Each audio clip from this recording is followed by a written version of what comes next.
राधा राधा महाराज। राधे राधे महाराज जी। महाराज जी, जैसे आप अपने लक्ष्य के प्रति बहुत दृढ़ हैं, हमें काफी आपके सत्संगों में सुना। तो महाराज जी, वैसे हम भी अपने लक्ष्य के प्रति दृढ़ हों जिसमें पाप या बुरे कर्म ना बन पाए, ऐसा दृढ़ता कैसे लाएं महाराज जी? लक्ष्य बन जाने पर है। अब जैसे तुम्हारा लक्ष्य बन जाए 1 करोड़ रुपया, तो 5 रुपया देने में तुम्हें संतोष होगा क्या?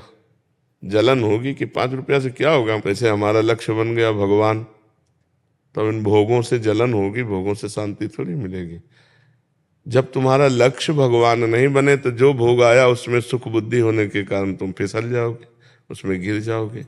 और जब भगवान लक्ष्य बन गया तो जो भूमा सुख महान सुख का लक्ष्य बना लेता है वो अल्प सुखों का त्यागी हो जाता है।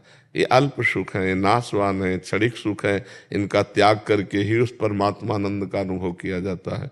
तो सत्संग सुनो, नाम जप करो, और गंदे आचरण जिन्हें जानते हो कि नहीं करने चाहिए उनको मत करो, तभी इस मार्ग में आगे बढ़ सकते हो। आपके साथ जैसे रहेंगे महाराज जी, तो मतलब हर समय याद आता रहेगा। लेकिन नहीं, बात यह है कि हम चाहे जहाँ हो, हम प्रभु के पास हैं। कोई ऐसा स्थान नहीं जहाँ भगवान ना हो। समझो बच्चा, हम घर छोड़ करके बाहर निकलते हैं तो किसी न किसी घर का ही सहारा लेते हैं, चाहे वो गुफा हो, चाहे वो कंदरा हो, चाहे वो झोपड़ी हो, चाहे वो महल हो। शरीर को कहीं ना कहीं वास मिल, शरीर को भोजन चाहिए, शरीर को वस्त्र चाहिए, शरीर को औषधि चाहिए, तो संसार का आश्रय लेना ही पड़ता है बच्चा। तो हम संसार से कनेक्शन रखे हुए हैं, संसार से संबंध है। पुत्र रूप में था, उसे त्याग दिया तो शिष्य रूप में आ गया। संसार कहीं जाता थोड़ी, संसार तो बना ही रहता है। हमको संसार में रहते हुए भगवान का भजन करना है तो भजन हो सकता है, नहीं आप हमारे पास आ जाओ तो भी भजन नहीं बनेगा। वहां से तुम्हें यहाँ का चिंतन होगा, यहाँ से तुम्हें वो घर का चिंतन होगा। वहां हो तो वृंदावन का चिंतन हो रहा है, बढ़िया है। वहां से भगवत चिंतन हो रहा है, ये बढ़िया बात है। यहाँ से घर का चिंतन हो, ये घटिया बात है। तो नाम जप करो, माता पिता की सेवा करो, और पढ़ लिख करके धन कमाओ, परिवार का पोषण करो, पूरी जिंदगी जो है परमार्थ में लगा दो, इसी से भगवत प्राप्ति होती है। ये थोड़ी कि घर बार छोड़ करके हम कहीं कोने में बैठ जाए तो परमात्मा चिंतन करके परमात्मा प्राप्ति कर लेंगे, ऐसा नहीं।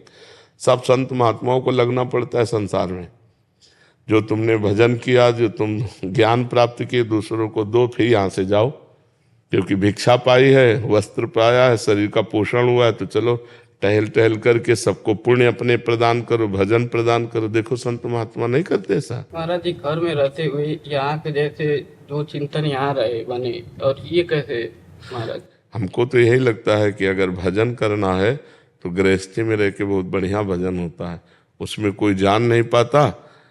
और अब मेहनत करे, माता पिता की सेवा करे, परिवार की सेवा करे, और राधा राधा जपे, कोई परेशानी थोड़ी।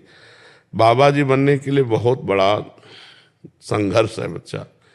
ऐसे ही मान लो खाए पिए ऐसे घूमे, वो बात अलग है, लेकिन वो ईमानदारी से संत बनने के लिए पूरे जीवन की लड़ाई है, पूरे जीवन की लड़ाई। कहीं भी चूक हो गई तो गिर गया धम्म से, ऐसा समझो।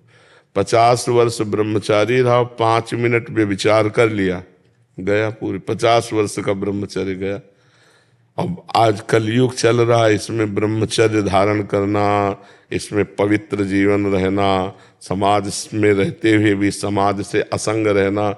जैसे जल में कमल का फूल होता है ना, उसी में पैदा होता है, उसी में रहता है, लेकिन असंग रहता है। ऐसे संत महात्मा होते हैं। संत बनना बहुत कठिन है। हम तो कहेंगे कि घर में रह करके माता पिता परिवार की सेवा करते हुए भजन करो, बहुत अच्छा है। ये कलिकाल है, जैसे जैसे बढ़ता जा रहा है वैसे वैसे साधुता का पालन करना बहुत कठिन है।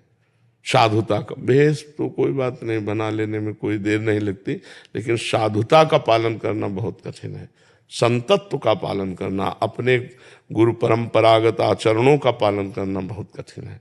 तो इसलिए घर गृहस्थी में रह के भजन